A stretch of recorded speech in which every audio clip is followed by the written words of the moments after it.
Mais uma vez, boa tarde, pessoal. Estamos começando a gravação da aula de hoje.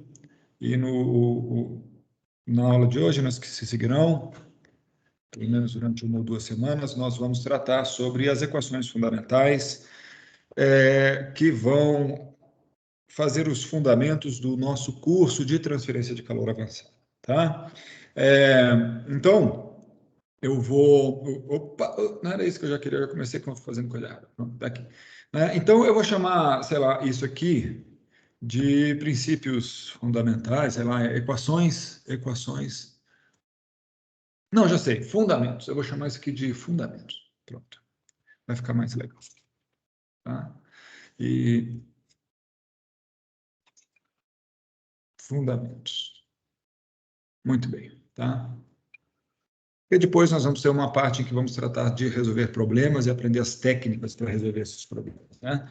Então, pessoal, algumas coisas que eu vou usar na aula de hoje, tá bom? Então, eu vou chamar isso aqui, são as ferramentas matemáticas básicas, algumas ferramentas, eu vou listá-las aqui sem, na verdade, fazer uma dedução de nenhuma delas, tá? Ferramentas, aí se você tiver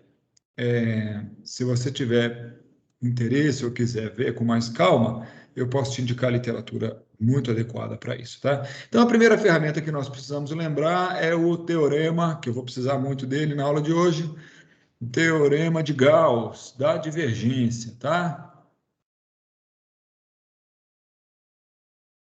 O teorema de Gauss da divergência. O que diz esse teorema?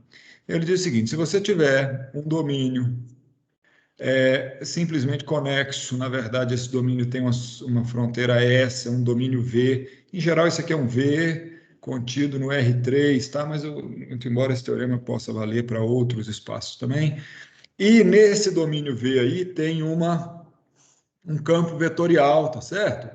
Um campo vetorial qualquer. Eu, convenientemente, vou chamar esse campo de U, porque U vai ser uma letra que vai aparecer bastante aqui.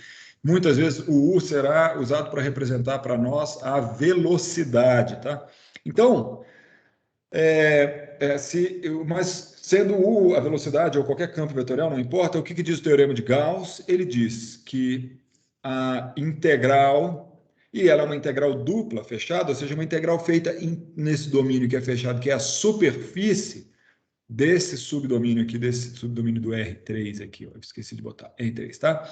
Essa superfície do R3 é de U escalar N ds, né? E se você pensar bem o que é U escalar N, quem é N? N é o vetor normal a essa superfície, normal apontando para fora, tá certo?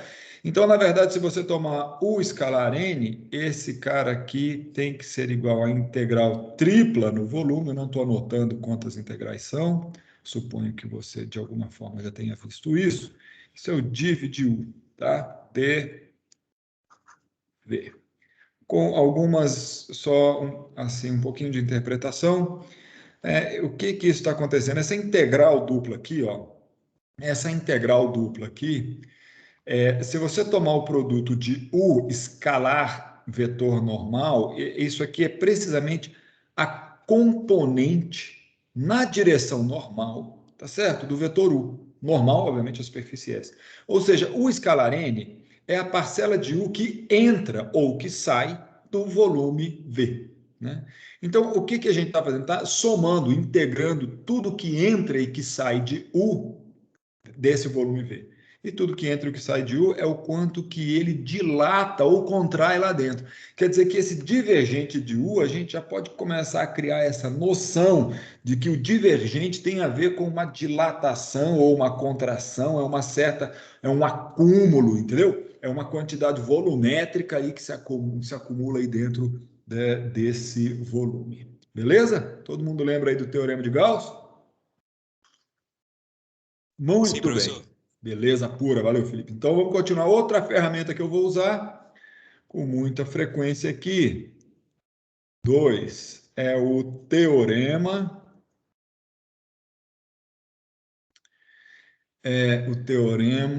do transporte de Reynolds. Tá? Então, aproveitando esse mesmo desenho ali,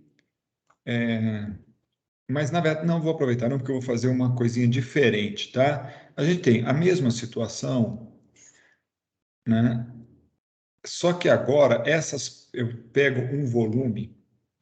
Isso aqui é agora definitivamente um campo de um escoamento, um campo de velocidade de escoamento. E este aqui é um volume material. Isso é muito importante. Volume material. O que é um volume material? É um monte de partículas mesmo, daquele fluido, um pedaço, uma porção de fluido que eu fui lá, escolhi, selecionei para atacar, tá? Então, podia até pensar que você colocou uma tinta em cima delas, assim, que você pintou essas partículas aí, jogou uma tinta, certo? Então, são sempre as mesmas partículas que estão Opa, que estão participando da brincadeira. Então, é um volume material, tá? Esse volume material, ele tem uma forma, ele é delimitado por uma superfície S e o volume material é o espaço V. Eu estou colocando T aqui, e o T é o tempo. Por que isso é um S de T e um V de T? Horas, porque se eu colorir um monte de partícula e está rolando um escoamento, essas partículas vão se mexer. Esse negócio, esse volume não vai ficar sempre o mesmo, tá certo? Então ele pode expandir, pode contrair, ele pode mudar de forma sem expandir e sem contrair, e o mesmo vale para a superfície, tá? Então agora é o seguinte, o que diz o teorema do transporte de Reynolds, assim, uma das formas dele é a seguinte: é que se você tomar a derivada no tempo da integral de volume de alguma coisa dentro que pertence a essas partículas, inerente a essas partículas, de qualquer quantidade que seja própria das partículas do fluido, por exemplo, massa específica, velocidade, porque a velocidade é da partícula, temperatura ou energia interna, entalpia, qualquer coisa, tá? Mas essa tem que ser uma coisa da partícula, tá entendido? Então, eu vou chamar essa coisa da partícula, sei lá, de F. Ou F, pode ser, sei lá. F, não, F a gente vai usar mais. Eu vou chamar de φ, pronto, φ. dV, tá bom? Φ. Não importa o que é esse φ, que é uma quantidade que eu estou derivando. Só nesse caso aqui, ó, eu vou dizer uma coisa aqui para ficar bem claro. O φ é uma função tanto do espaço como do tempo. Ah, para você que nunca teve aula comigo ou que não está habituado com essa notação, porque ela não é só minha, é claro, toda vez que eu grifar uma quantidade, esta quantidade é um vetor. Então, se eu grifar uma quantidade, significa que ela é um vetor, quase sempre um vetor no R3, tá? Se eu grifar duas vezes, e em geral vou fazer isso com letras maiúsculas e algumas letras gregas, isso é um tensor. Tudo bem? Então, e se eu não grifar, é um escalar. Se eu não grifar, é uma grandeza escalar. Tá joia? Então, o que que diz o teorema do transporte de Reynolds para nós? Diz que essa derivada aqui, e esse V depende do tempo, é igual à integral de dφ dt, dv, mais, e essa integral é no volume, obviamente, mais a integral no S, e é tudo V de t, S de t, tudo bem? A integral no S de φ vezes U escalar N ds. Tá bom? Isso é o teorema do transporte de Reynolds. Vou fazer algumas observações sobre esse teorema. A primeira observação é que se você... Essa derivada aqui, que derivada é essa? Essa é a derivada normal. É a derivada convencional de uma função de uma variável. É o limite quando f de x, f de t mais delta t menos f de t sobre delta t, quando delta t vai a zero. Aquela primeira derivadinha que você estudou na sua vida. Tá? O grande barato aqui, por que essa aqui é a derivada mais convencional de todos? Se isso é uma integral tripla, e esta aqui e ela é uma integral tripla definida, veja bem, eu estou fazendo essa integral em dx, dy, dz, num volume. Então, ela tá bem definida, essa integral. Então, se isso aqui é uma integral tripla, O que está acontecendo aqui? Quando você realiza a integral tripla no espaço de uma função que é do espaço e do tempo, e se ela está definida no espaço, então o que sobra dessa integração é uma função exclusiva do tempo. Portanto, essa derivada é uma derivada temporal, convencional, bacaninha, tá? O teorema do transporte de Reynolds está expressando para a gente como que essa derivada dessa quantidade aqui pode ser calculada, né? Ou seja, é mais ou menos o seguinte: o que ele está dizendo é que quando você vai derivar essa grandeza φ integrada em todo este volume, fazer uma derivada temporal, ela pode variar basicamente por dois mecanismos. Um mecanismo é o φ, essa quantidade inerente à partícula, essa quantidade material, ela pode estar variando em todo lugar, tá certo? Com o tempo. Ou seja, isso pode ser um processo de, vamos supor que isso é aquecimento, tá? Então pode ser a temperatura. Tem uma panela assim aquecendo com fogo embaixo. Então em todo lugar ela está aquecendo. Então isso seria um dφ dt. Porque mesmo que você ficar parado, porque lembra essa derivada aqui, o x está fixo, né? Então mesmo que você ficar parado, tá? O φ varia ao longo do tempo. Então é claro que se o φ varia ao longo do tempo, mesmo você estando parado, o φ integrado em todo o domínio vai variar, né? Então, essa taxa de variação aqui está contabilizando essa parcela. A outra maneira do φ variar ao longo do tempo dentro desse volume material é o φ entrar ou sair de dentro do volume material. Né? Então, aqui está expresso esse termo. Esse termo aqui, ele contabiliza o quanto que entra e o quanto que sai de φ de dentro daquele volume. Tá?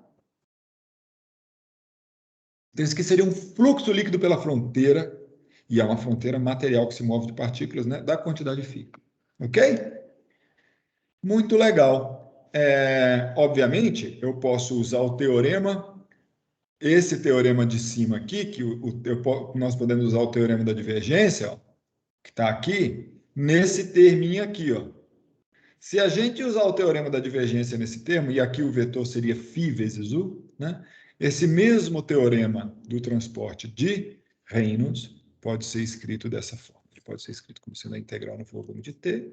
Eu vou usar um colchete aqui. dφ dt mais div de φ vezes u, fecha o colchete, dv. Pronto, tá? Então, você também pode escrevê-lo. Dependendo da sua, se você estiver fazendo, você pode fazer assim, ou você pode fazer assim. Tudo bem? Pessoal, dúvidas? Professor, Pois não, Felipe. φ no caso é um escalar, né? Só para ter certeza. Neste caso é porque eu não grifei, mas o teorema do transporte de Reynolds vale para ele sendo um escalar, vale para ele sendo um vetor e também vale se ele for um tensor. No caso do φ ser um tensor, você só tem que tomar cuidado com esse termo aqui, ó, para você não escrever o divergente errado, tá? Mas assim, a parte do divergente vai ficar igualzinho. O teorema do transporte para um tensor não muda muito aqui, não. Mas na forma do escalar de n muda, tá? Muda a ordem, ela não fica tão natural.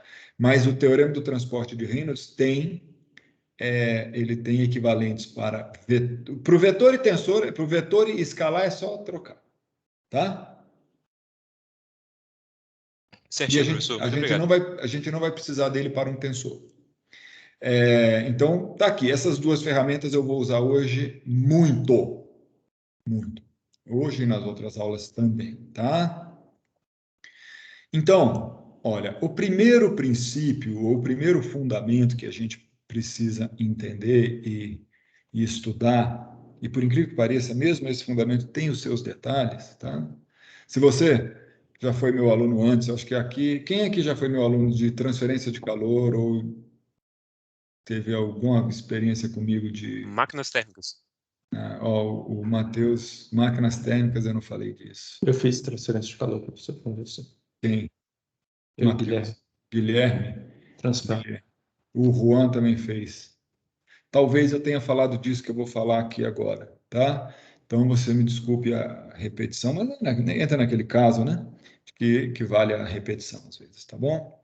Olha, o que a gente precisa ver aqui rapidamente, porque essa lei é muito importante em todos os contextos da mecânica dos fluidos e, logicamente, da transferência de calor, isso que seria o princípio da conservação da massa.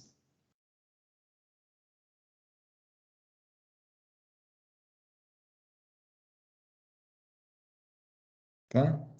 Princípio da conservação da massa. Em que contexto nós vamos estudar esse princípio? Né? Como é que fala? A gente vai estudar esse princípio aqui no contexto de um fluido que não reage, não tem reação química, não tem reação nuclear, tá certo? E ele é homogêneo, é só um material escondo. Um material, não, a gente não precisa fazer nenhuma menção sobre que tipo de material é esse, mas a gente precisa saber que ele é um material que não, como é que fala? Que não some nem desaparece. Porque se fosse uma reação química, ela faz sumir e aparecer, não some nem desaparece, não some nem aparece, né? Ou seja, se fosse uma reação química, você teria elementos sendo criados e outros sendo destruídos, vamos chamar assim, né? Mas não é o nosso caso, né? No nosso caso, o que que é? Nós temos mais uma vez esse desenhozinho aí, que eu vou fazer acho que umas 80 vezes hoje, que é um escoamento, eu quero representar aqui que está acontecendo um escoamento com velocidade U. Aí eu vou lá nesse escoamento, escolho um conjunto fixo de partículas, então esse aqui mais uma vez é sempre um volume material, ou seja, as partículas são sempre as mesmas. No instante, isso aqui é ele no instante t. No instante t mais ΔT, ele está lá na frente com outro formato, entendeu? Isso aqui seria no instante t mais ΔT. O que se preserva num caso para o outro aqui? O que se preserva são que as partículas de fluido que compõem este volume aqui são as mesmas partículas de fluido que compõem este volume. Nesse sentido, como as partículas são as mesmas, o princípio da conservação da massa é muito simples. Ele pode ser escrito da seguinte maneira: você pode dizer, sem medo de errar, que a derivada de dm dt é igual a zero. Pô, só isso. Onde m é a massa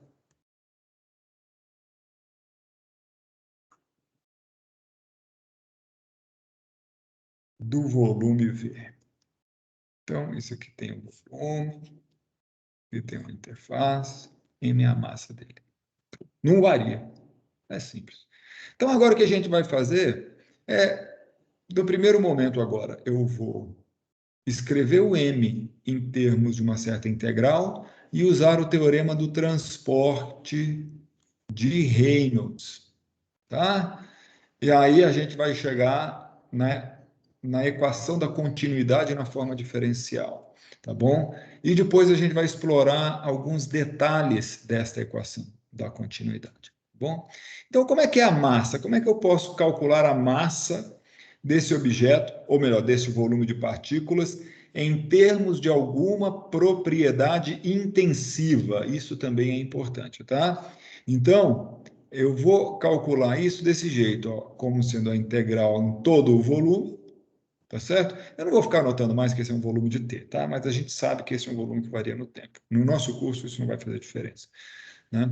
De quem? De ρ, onde ρ é a massa específica. Obviamente, ρ é uma função de x e de t, no caso mais geral, dv. Só você olhar, ρ, isso aqui é a nossa massa específica, tá?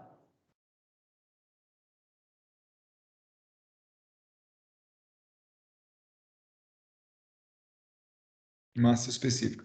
Então, esse camarada aqui tem unidade de massa, né? Então, ρ vezes dv tem unidade de massa, integrou em todo o volume, pronto, deu.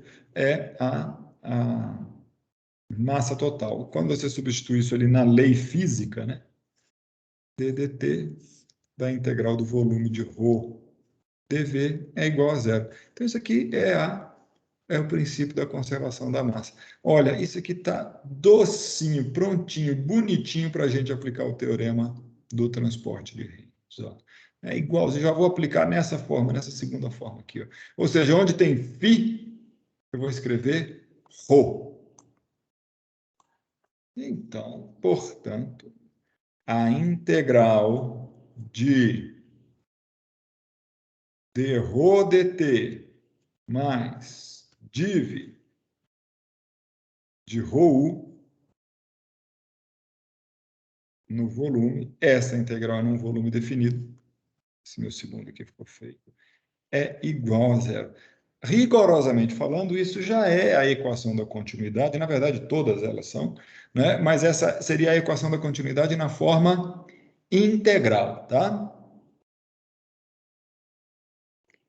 É claro que ela também pode ser escrita da seguinte maneira, aqui vale a pena a gente fazer isso. Isso aqui seria integral no volume de dρ dt, dv, aí vai aparecer mais a integral na superfície de ρu, escalar n, ds, tudo isso é igual a zero. Olha, como é fácil interpretar esta lei aqui, tá? Isso aqui eu só usei o quê? Né? O teorema de Gauss, naquela primeira, nessa segunda integral ali do integrante dρ dt, né? Ou seja, para criar essa coisa aqui, ó, eu usei o teorema de Gauss nesse termo, tá?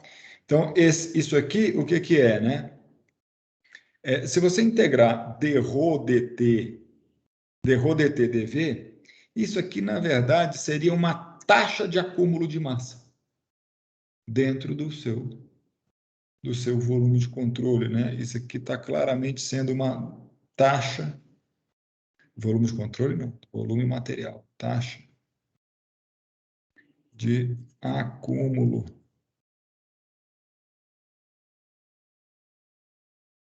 de massa. No fundo, eu falei meio que por assim, sem pensar, volume de controle, depois eu me corrigi, mas aqui você deveria interpretar isso realmente como sendo uma taxa de acúmulo de massa no volume de controle, tá? Então, se você fixasse aquele volume de controle, essa lei vale para um V de T e também vale para um V fixo, para o T parado, né? E aí, o que que ia significar? Essa taxa de acúmulo de massa tem que ser igual ao fluxo líquido de massa através das fronteiras do controle. É bastante natural, né? Então, isso aqui seria um fluxo líquido de massa.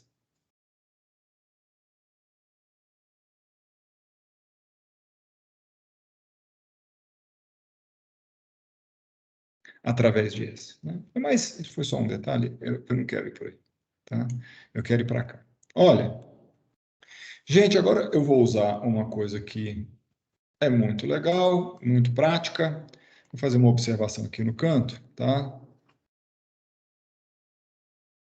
Que seria um negócio chamado teorema da localização.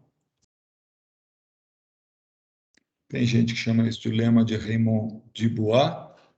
O teorema da localização, ele é muito interessante. Eu vou começar dizendo o que ele... Vou começar assim, pelo não, e depois eu vou fazer o sim. Você vai entender. Ó, responda aí para mim. Se eu tenho uma integral que vai de A até B, de f de x, dx, e essa integral por acaso dá zero, eu posso dizer que f de x é zero? Não. Não, não posso. Isso é muito claro. Isso é muito claro porque você pode ter uma tal situação, sua f, por exemplo, faz isso, né? Vamos supor, aqui é A, aqui é B, aqui ela tem uma área positiva, uma área negativa, integral positiva, essa camarada aqui é F, né? Claramente F é diferente de zero, em geral, ela só é zero em alguns pontos, e a integral dá zero. Ela podia ser, é muito curioso isso aqui, né? A integral dá zero. Então, não dá para dizer que se uma integral definida é zero, eu não posso dizer que a f é zero, que o integrando é zero, né? Mas tem uma situação muito interessante. Se eu completasse essa frase dizendo assim, ó, a integral, eu vou completar essa frase do jeito bem bonitinho, e depois a gente deixa mais leve com as palavras, tá? É zero para todo A e B que pertence a um certo domínio, a um certo V, que é, na verdade, um subintervalo de um domínio maior contido no R, tá? Porque aqui essa é uma integral na reta real. Se aqui é diferente, o que é essa frase aqui? Ó? Nós temos essa frase aqui, o que ela quer dizer? O que essa frase quer dizer? O que a gente está querendo dizer com isso aqui tudo? O que está dito aí? Está dito o seguinte, ó. Se você tiver... Isso aqui é a reta real, vamos dizer, ela continua infinitamente. Aí você pegou um certo domínio, que é o V. Ou seja, você pegou um pedaço da reta real. Um pedaço dela. E reparou que nesse pedaço, você arrumou uma certa integral, que essa integral tem uma certa propriedade nesse pedaço. Qual é a propriedade? Não importa o A e o B que você tomar, se você pegar A e B aqui, ó, então vamos supor que esse aqui seja o seu A1, B1. Ou se você pegar ele aqui, A2, B2. Ou se você pegar A3, B3, pode trocar.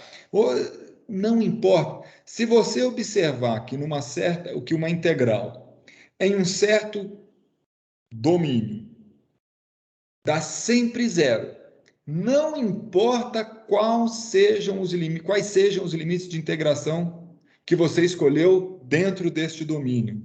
Se isso sempre acontece, então só tem jeito dela dar sempre zero. Neste caso, isso só acontece se somente se a f de x for zero. É lógico, para x que pertence a V. E não para x que pertence a AB, né? Ou seja, para qualquer x aqui dentro, ela vai dar zero, tá? Então, isso aqui é muito legal. Obviamente, eu estou assumindo continuidade, todas essas coisas bonitas da mecânica dos meios contínuos. Continuidade, suavidade, nem suavidade não precisa, tá? Olha, se você tiver curiosidade para querer demonstrar isso, por exemplo, algum dia, você pode demonstrar isso com uma coisa bem velha do cálculo, que chama o teorema de Rollet, que na verdade é a base do teorema do valor médio. Isso tem em qualquer livro de análise 1. Agora, para o R3 não é diferente. No R3, o que vai mudar é o seguinte, ó. Olha que interessante. Aqui, se você olhar essa integral que deu zero, ela daria zero, ela dá zero, a gente não teve que dizer quem é esse volume aqui. Se você pegasse, na verdade, qualquer outro volume que pertence ao escoamento, digamos assim, esse, ó, tá? E fizesse o mesmo processo, calculasse a massa dele, ele ia dar, esse zero ia continuar acontecendo. No fundo, a chave aqui é dizer que o volume é arbitrário. Como? Opa. V, né? V de T é arbitrário no escoamento. Essa frase aqui, como V de T é arbitrário no escoamento, é a mesma que essa simbólica aqui, ó, para todo A e B pertencendo a V contido em R. Ou seja, o A e B é o volume, ele é arbitrário porque é para todo, não importa, né? Não importa o AB, né? E no escoamento, o escoamento é todo o resto, né? Ou seja, é o que faz o papel do real aqui. Então, enfim, deixa disso. Como V é arbitrário, você pode sumir com o sinal de integração. Você chega nessa equação aqui, d rho dt. O único jeito dessa integral dar sempre zero num volume arbitrário é o integrando sendo zero. Então, esta aqui é a lei de conservação da massa, ou equação da continuidade.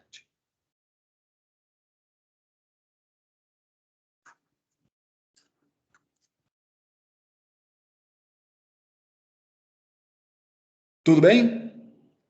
Quero saber se você tem alguma dúvida até aqui, se quer fazer algum comentário, ou se eu posso continuar. Por mim, tudo certo, professor. Obrigado, Felipe, pelo feedback. Pode seguir aí. Vou seguir, Luiz. Então, vamos nessa. Vamos seguir, tá? Então, eu vou fazer alguns comentários, tá bom? E, na verdade, eu vou começar com uma pergunta, tá? E olha, hoje eu li 3 livros de mecânica dos fluidos, me preparando para dar aula. Foi para a aula que eu dei de manhã, que é a parte mais numérica e tal.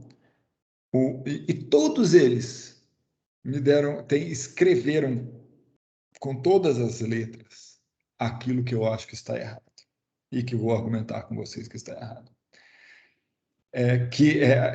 A resposta dessa pergunta que eu vou te fazer agora. O que é um fluido, ou o que é um escoamento, ou o que é o certo dizer incompressível?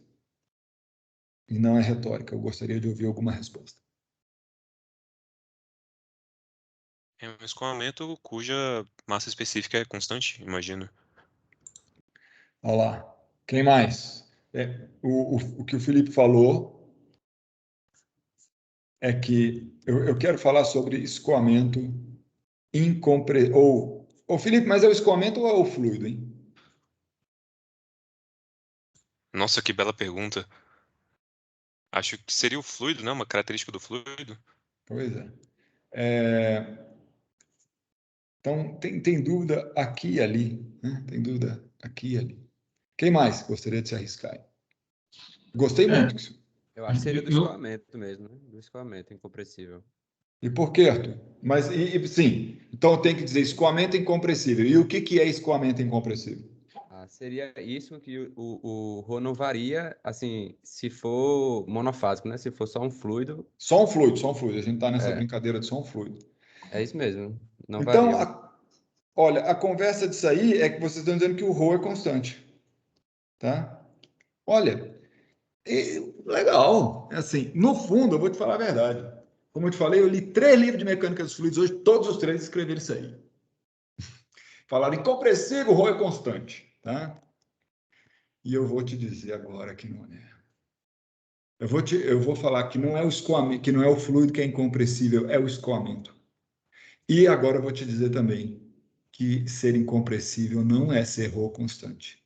E mais, eu vou argumentar com você que um escoamento incompressível pode ter variações de Rho, tá bom?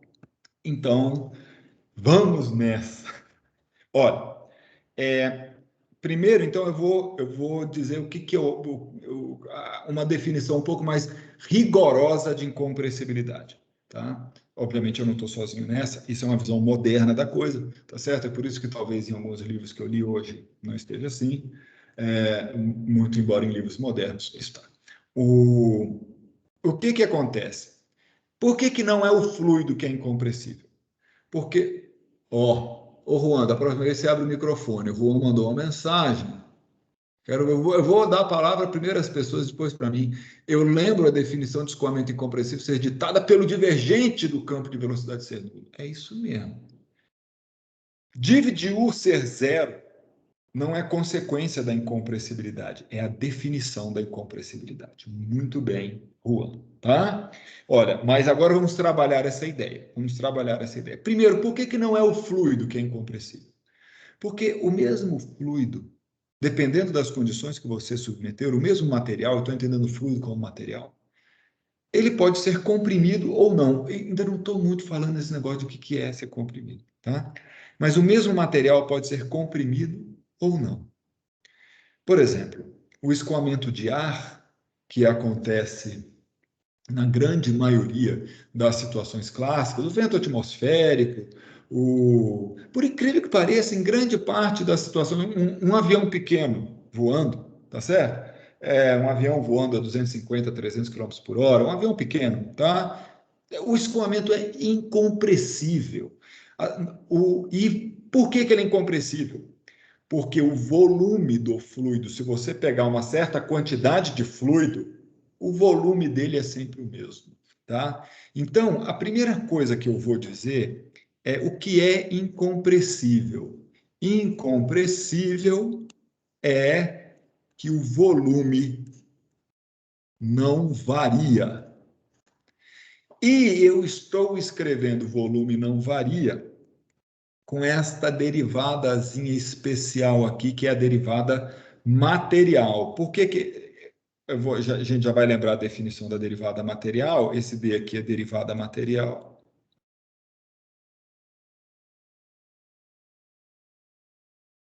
Mas o que é a derivada material? É uma derivada que... A derivada material é uma certa derivada que calcula as variações de uma quantidade olhando sempre para as mesmas partículas materiais, você seguindo o escoamento, tá? É uma derivada total que segue o escoamento. A derivada material é uma derivada total, lá no senso do cálculo 3, mas que o vetor dessa derivada total é precisamente a derivada, o vetor velocidade, é a direção, é a velocidade das partículas, né? Muito bem. Olha, então, incompressível vai ser que o volume não varia. O volume de uma quantidade material ou de uma porção de matéria não varia. Isso é que é ser incompressível. Então, a incompressibilidade tem a ver com o volume, tá? E faz todo sentido. Olha, se você pegar... o que é isso?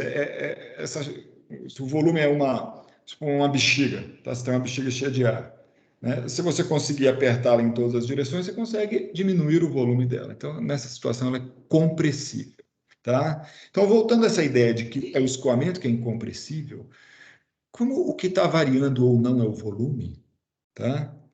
Olha só, se você tiver o ar ali nesse voo de avião lento, você vai ver que, se você olhar sempre para as mesmas partículas, o volume não vai variar de forma significativa.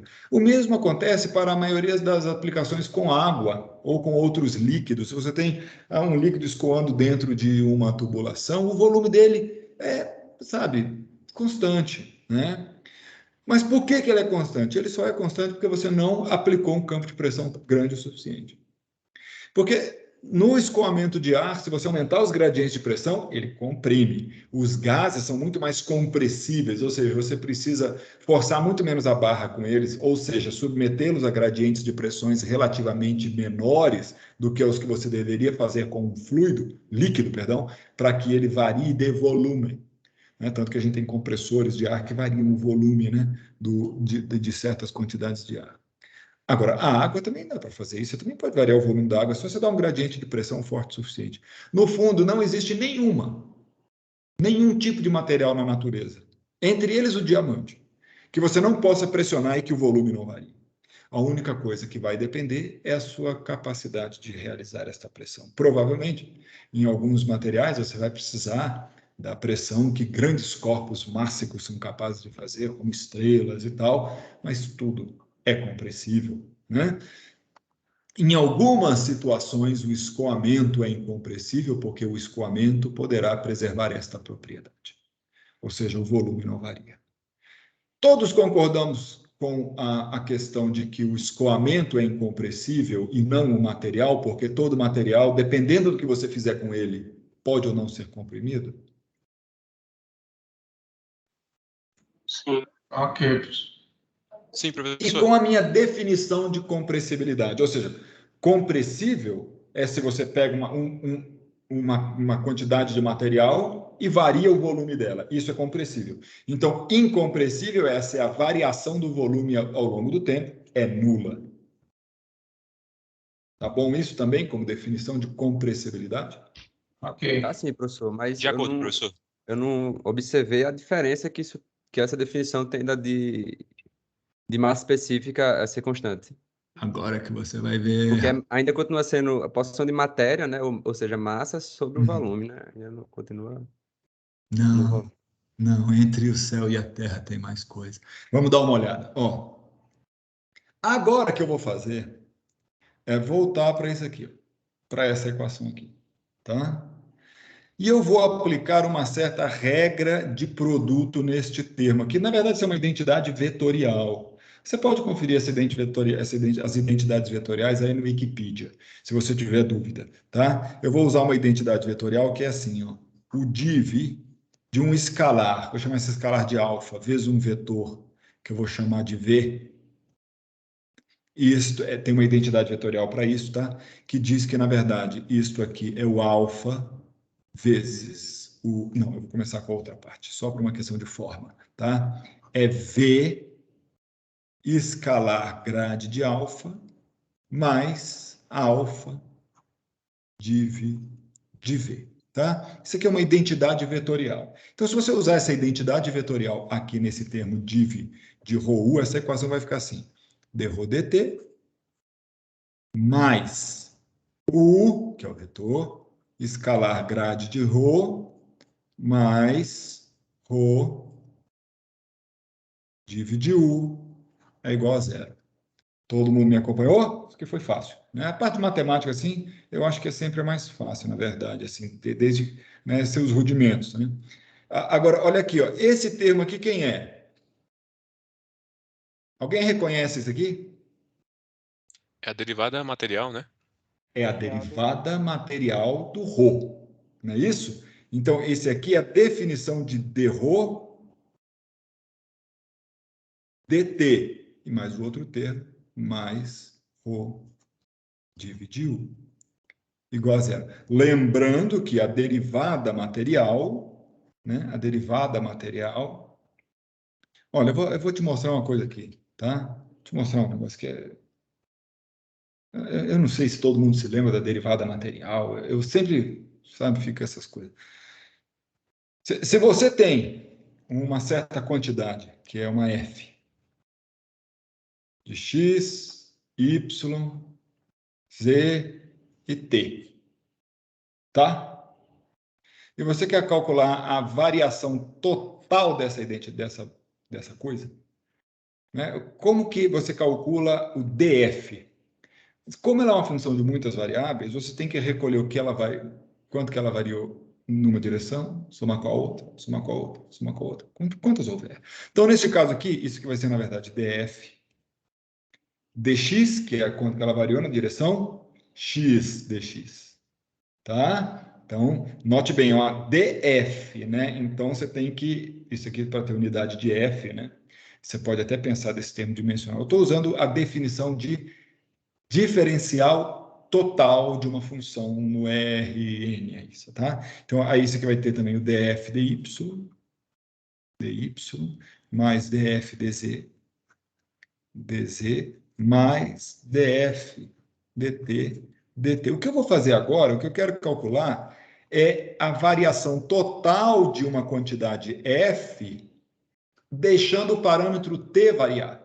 Ou seja, eu gostaria de determinar quem é df dt, a variação total dela. Então, na verdade, estou dividindo tudo isso aqui por dt. Quando você dividir tudo por dt, o df dt fica sozinho, peladinho, e aqui do lado dele vai aparecer assim: df dx, dx dt, mais df dy, dy dt, mais df dz, dz dt, tá?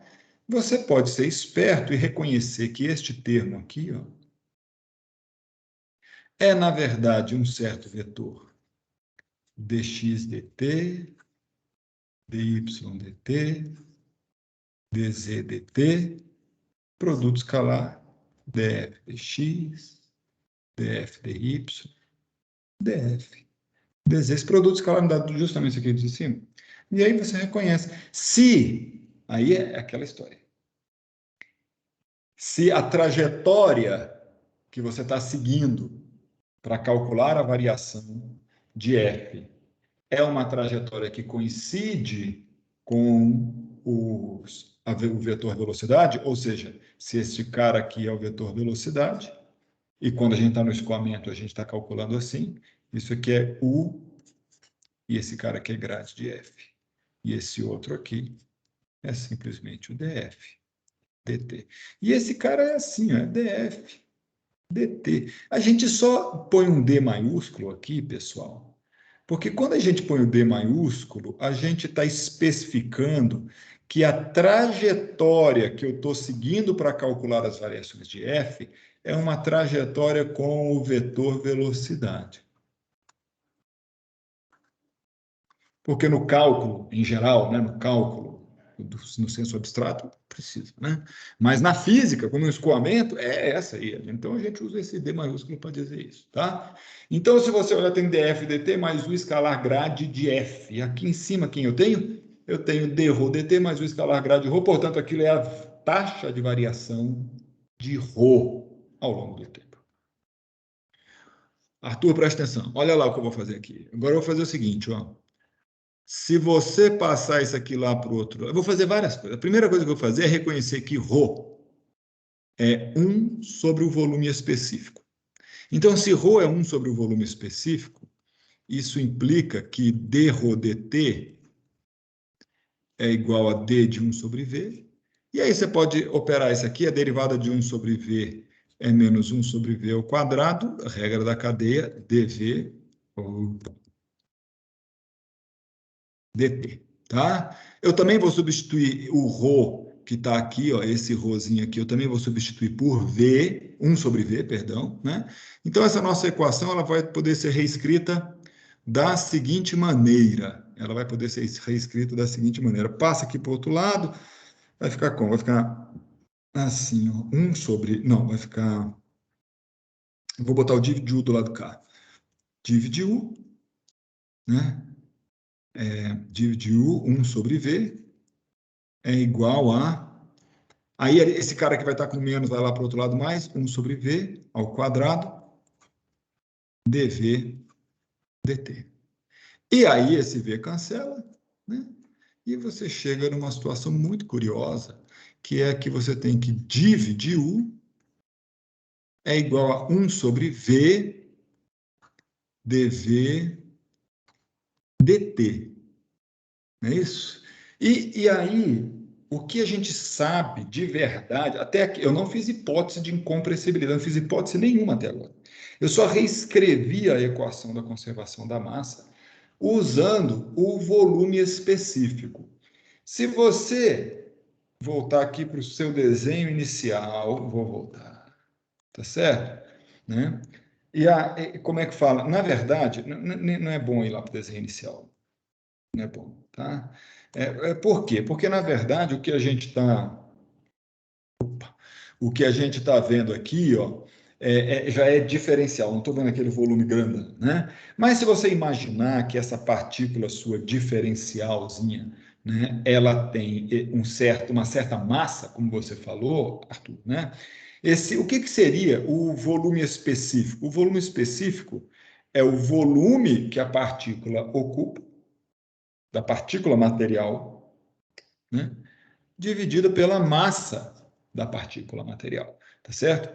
A gente sabe que a massa da partícula material não varia de jeito nenhum. A partícula material é aquela bem pequenininha que está dentro do volume, né, do volume V grandão lá.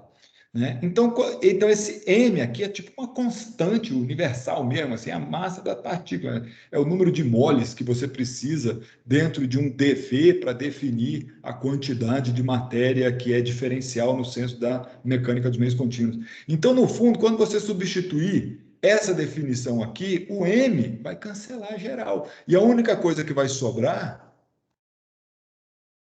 é 1 sobre V dV dt. Tá? Então, o que nós estamos vendo é uma interpretação muito importante do que é o divergente do vetor velocidade. Você pode interpretar o que ele significa, o vetor velocidade. Ele é a taxa de variação do volume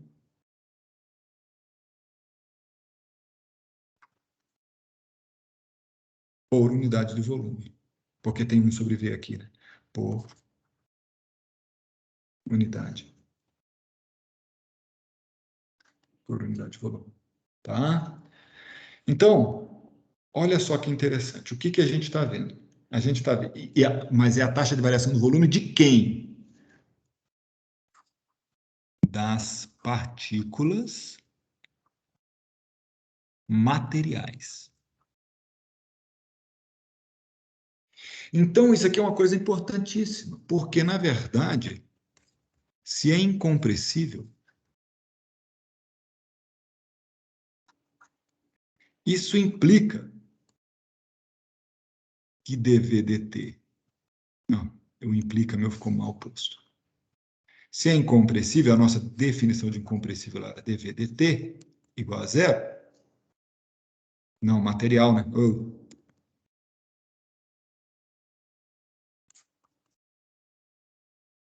Isso implica que div de U é zero. Então, toda vez que a gente falar que o escoamento é incompressível, eu estou falando que div de U é zero. Agora, vou continuar aqui na trilha C incompressível. Vamos voltar lá para a equação da conservação da massa. A equação original de conservação da massa, ela dizia assim, que dρ dt mais U...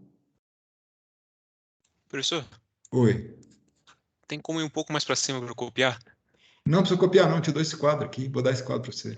Ah, tá bem, obrigado. Tá, mas não, se você quiser pegar aí, aqui, tá bom?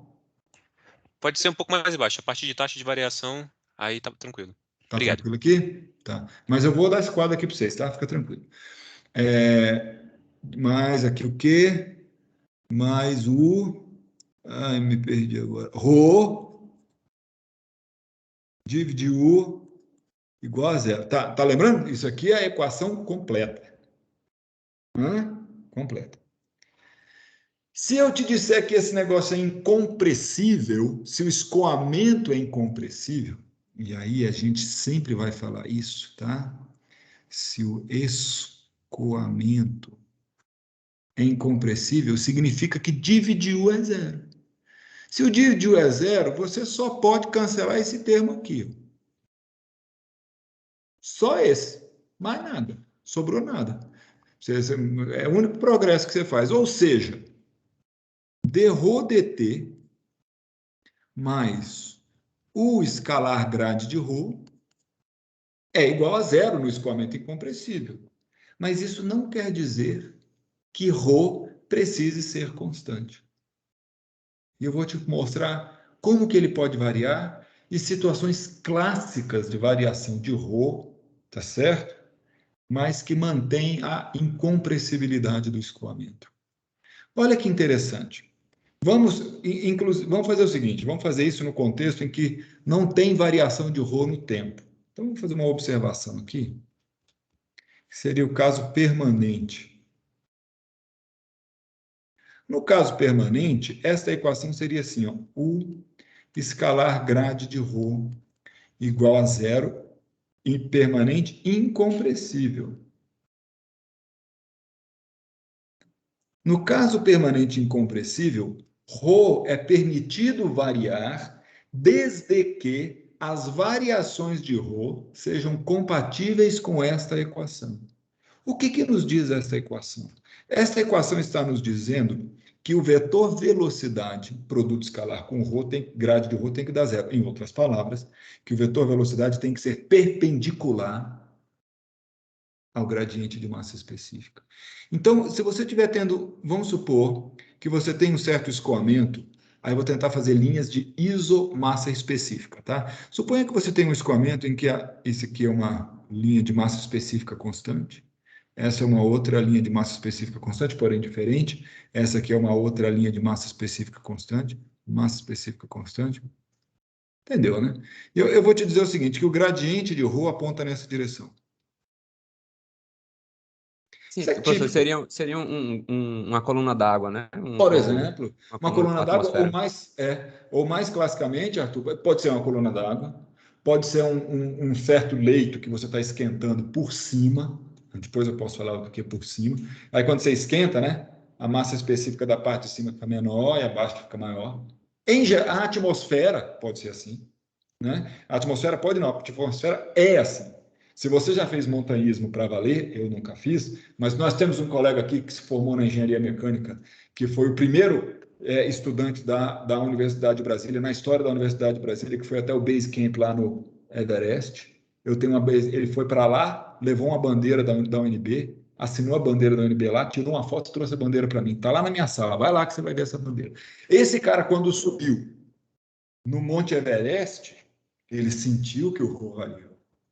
Sentiu porque ele respirava mal, tem que ficar um mês lá no base camp para você fazer o ataque final, entendeu? Então, o Rho varia na atmosfera.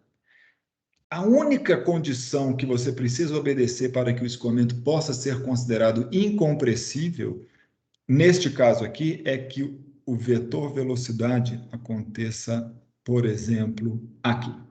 Se o vetor velocidade acontecer neste plano, no plano, digamos assim, da sua mesa agora, e as variações de Rho acontecerem na direção perpendicular à mesa, está liberado ter variação de Rho e o escoamento ser incompressível, tá? O nome deste tipo de escoamento não é muito fácil de lembrar, é escoamento estratificado com S, estratificado, tá? Assim, porque ele é de estratos, onde extrato eu quero dizer camadas, e não estratos com X, que quer dizer extrato de tomate, tá? Então, é isso. Sacou? Tá? A gente, e Arthur, a gente tem um escoamento que roubaria, só que é incompressível, né? Essa é uma situação, tá bom? Obviamente, você pode ter uma outra, então, uma condição, digamos assim, mais forte, né? Você pode ter uma condição que seria uma condição de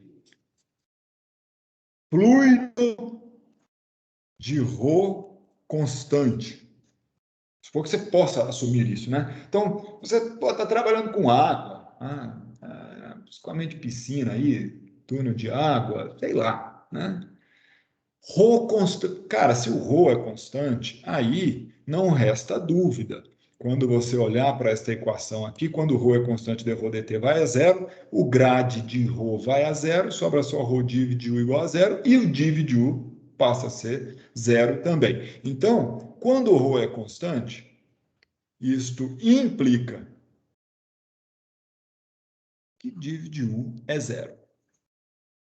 No entanto, se o escoamento é incompressível,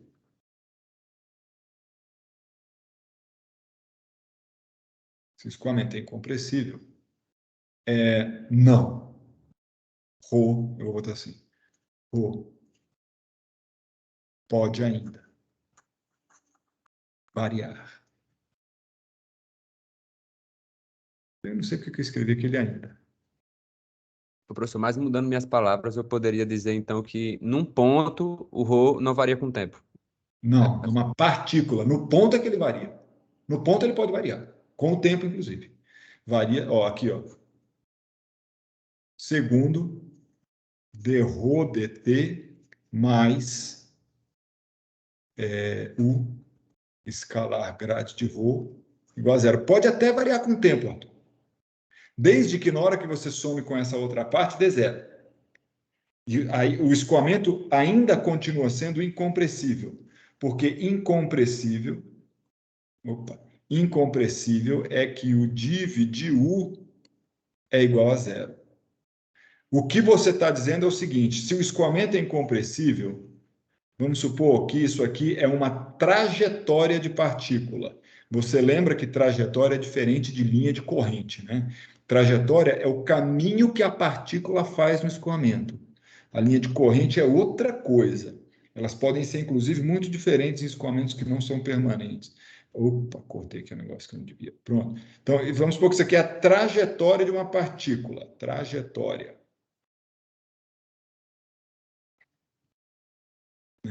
Se você quiser calcular a trajetória, se eu te der o campo de velocidade, você quiser calcular a trajetória, você tem que resolver um sistema de EDOs, que é o sistema dx dt igual a U, onde U é a velocidade do escoamento e T é o tempo mesmo. Então, você resolve isso aqui, você vai achar o caminho que uma partícula vai fazer. Em um escoamento incompressível, o volume e a massa específica e o volume específico não variam quando você pega uma partícula e vai seguindo ela durante todo o caminho dela no escoamento. Aí o volume dela não varia, nem a massa específica varia, nem o volume específico. Mas, se você olha para o escoamento do ponto de vista euleriano, ou seja, você está olhando aquele campo de escoamento, o ρ pode variar para caceta. Você entendeu? O ρ pode variar entre as diversas posições, tem grades de ρ, tem ρ variando no tempo, pode ter tudo isso, tá? Muitas situações podem acontecer, mas a incompressibilidade ordena que se você segue a partícula, o ρ não varia, só isso. Agora, obviamente, se o ρ não varia em lugar nenhum, ele também não varia na partícula, e é por isso que se ρ é constante, dividir U é igual a zero, porque o dividir U representa a taxa de variação do volume por unidade de volume de uma partícula. Falei? Legal. Professor, Diga. a derivada material é a perspectiva lagrangiana e Sem a dúvida. convencional é a euleriana, né? Euleriana, a derivada material é uma derivada total, ou seja, ela vê... Quando você tem uma partícula... Cadê a minha conta de derivada material aqui? Eu tenho um lugar que eu fiz negócio de uma derivada material. Ah, tá aqui, pronto. Ó. Vamos supor que você pegue uma placa de metal, tá? Neste ponto aqui, esta placa tem temperatura T1, sei lá, você pode até dar um valor para ela, 100 graus, tá? Neste ponto, ela tem uma temperatura T2, 0 graus, tudo bem? Tá permanente, não muda nada, tá quieto aí. Aí você vem com o seu termômetro e deixa ele fixo aqui. O que esse termômetro registra ao longo do tempo? Ele está nessa posição aqui, né? Ai, ficou mal aqui, né? Pronto. Aqui a temperatura valia esse valor aqui, tá certo? A distribuição da temperatura é constante, tá? Como é que fala? É constante, não é? É linear. Porra, um problema de transferência de calor, né? Agora que eu me notei. Né? Então, o que acontece? Aqui tem a temperatura do termômetro e aqui é o tempo. Esse cara vai registrar uma linha reta. Tá parado, tá? Agora você pega o seu termômetro, coloca aqui e vai movendo esse termômetro com velocidade U nessa direção. U. O que ele registra ao longo do tempo? Como é que ia ser o gráfico disso aí? Será que a gente dá conta de fazer? Me ajuda aí, viu, Felipe? Ó, eu sei que... Vamos supor que o instante zero é quando o termômetro estava aqui. Então, se ele estava aqui, a temperatura dele era T1. Aí, o que eu fui fazendo? Eu fui andando com ele. Em determinado... Aí tem até uma hora que eu chego aqui, puf, T2. Tá? Então, em determinado instante, que eu não sei qual que é, eu vou botar T maiúsculo aqui, ele chegou e registrou T2. Então, se o seu termômetro agora, ele está registrando uma variação temporal da temperatura. Está registrando uma variação temporal da temperatura, que é T2. Esse T maiúsculo é fácil de calcular. Se essa barra tem comprimento L, tá? Se essa barra tem comprimento L, o tempo é como mesmo? L sobre U. Isso aí mesmo. Então, isso aqui é L sobre U. Tá? Se eu te perguntar, nesse primeiro caso, qual foi a taxa de variação de temperatura do termômetro? Você ia falar, em relação ao tempo, taxa de variação temporal, né? Você ia falar, pô, professor, é fácil, você vai lá, deriva dt, isso que deu zero, é constante. Se eu te perguntar aqui quanto que foi a taxa de variação de temperatura, você não está sabendo qual a situação, você só registrou isso aqui, você viu esse registro. Eu te perguntei qual a taxa de variação de temperatura do termômetro. Você ia falar para mim que é T2 menos T1 dividido pela diferença... L sobre U menos zero. L sobre U. É só isso, né? Menos zero, exatamente. Né? L sobre U. Né? Olha quem é isso aqui. Na verdade, isso aqui é U vezes T2 menos T1 sobre L. Oh, mas esse cara me completando aqui, velho. Sobre L. Tá comigo? Sim. Se você olhar bem, na verdade, isso aqui é o vetor velocidade. É o U, se isso que estiver na partícula. E esse outro cara é a variação de T no tempo. Seria a derivada de T dx em 3D. Isso aqui é U escalar grade de T. Né? Então, o que eu estou querendo te dizer é que quando você... Agora, as duas coisas podem estar acontecendo simultaneamente. Né? Você poderia, por exemplo, estar aquecendo essa placa, né? Nessa aqui você estava parado. Nessa primeira aqui você estava parado. Então, se agora eu vendo tudo, eu vendo que às vezes eu vou mexer, às vezes eu vou ficar parado, o correto seria eu grafar isso aqui como um derronde, porque eu sei que neste caso eu fiquei parado, não deixei x e o y variarem. Neste caso, no segundo caso, eu não fiquei parado, eu andei com ele. Numa situação mais geral, em que este cara variasse ao longo do tempo, tá certo? De alguma forma, ou seja, que fosse diferente de zero, o que você ia perceber é tanto esta variação como esta. Você ia perceber no seu termômetro que está viajando, tá? O fato é que você está sempre olhando para o termômetro, para a partícula. No escoamento, a gente está naquela primeira formulação, quando a gente está calculando com a derivada material, a gente está sempre olhando para a partícula e ela percebe tudo acontecendo, né? Ela percebe, como é que fala? Isso aqui, ó, né? Isso aqui é uma variação de Rho, desse jeito assim, né?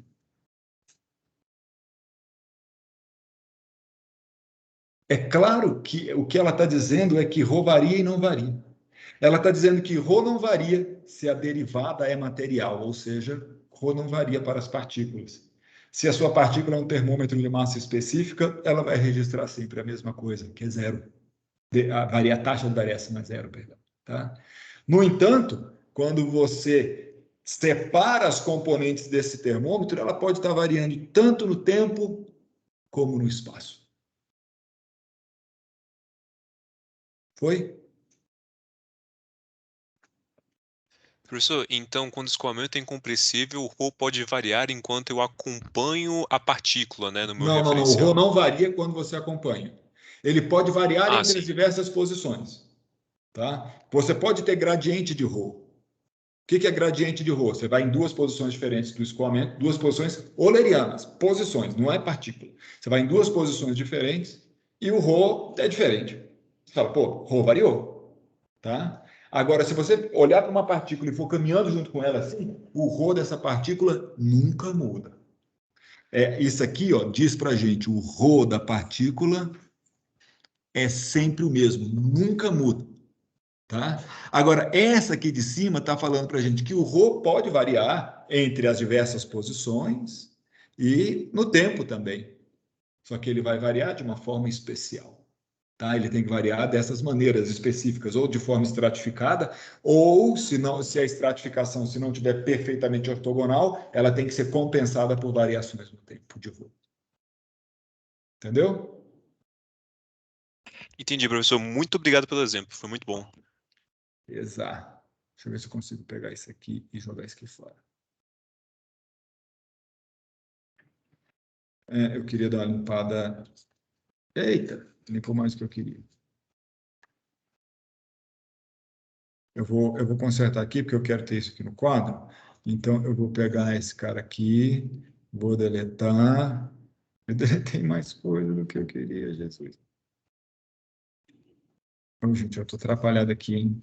Era aquele varia lá em cima, que eu dei uma mordida nele aqui com a minha borracha. E é ruim. Tá? Só um instante, porque daí como eu quero salvar esse quadro aqui, eu vou tentar tomar mais cuidado com ele, tá? Ó, vou pegar esse aqui, ó, que chique, joga fora, e agora escreve a equação de novo, que quem é T-Rho dt, mais o escalar grade Rho igual a zero. Tá bom? Quero saber se está todo mundo aí comigo aí, se todo mundo entendeu. Beleza, professor. Beleza, gente. Quer saber o que mais? Tá bom. Eu não vou começar a falar não vou falar da equação do momento hoje. Não. Vou ficar só na equação da massa. O que vocês acham? Uma aula mais curta. Tô começando mesmo. Professor, eu não vou reclamar não, porque muita coisa aí que eu não estava lembrado. Ótimo, tá? Eu vou mais devagar mesmo, porque senão eu vou parar no meio do caminho na outra aula, tá bom? Eu gostaria de pedir para que todos vocês... Então, olha, para a próxima aula... Então, beleza, eu vou fazer o seguinte, eu vou fechar a aula de agora, então eu vou parar a gravação. E vou dar uma instrução para vocês para a próxima aula, ok? Eu quero parar a gravação para ela ficar fechadinha aqui, tá bom? Ok, professor. Se alguém tiver alguma dúvida, é a última chance antes da dúvida ser gravada. O que é sempre bom, porque a sua dúvida é a dúvida de muitos. Muito bem. Então, parando a gravação.